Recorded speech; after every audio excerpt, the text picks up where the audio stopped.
Katotohanan, Marian Rivera nag-file na ng pagpapawalang bisa ng kasal nila ni Dingdong Dantes. Hindi nga makapaniwala ang napakaraming netizen sa mga kumakalat na balita ngayon sa mag-asawang Marian Rivera at Dingdong Dantes. Ayaw kasing mawala sa usapin na magpahanggang ngayon ang pangangaliwa di umano ni Dingdong Dantes sa kapuso primetime queen na si Marian Rivera.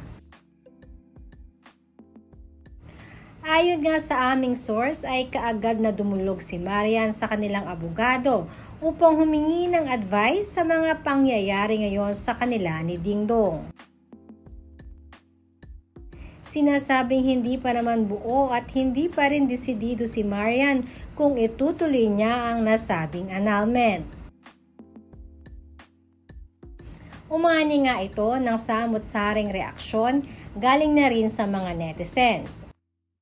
At lalong-lalo na sa mga avid Donian fanatics. Hindi raw kasi dapat magpadalos-dalos sa pagdedesisyon lalo na't pamilya na ang sino pa ang pinag-uusapan. kasama nila sa movie. Isa pa ang lalong maapektuhan kung sakali man ay ang mga anak nilang dalawa ni Dingdong. Ang mga bata nga kasing isa sa pinakakawawa at apektado pagdating sa mga ganitong hiwalayan. Dalangin naman ang napakaraming Dongyan fanatics na sana nga ay maiayos nila ang relasyon nila alang-alang na rin sa kanilang mga anak.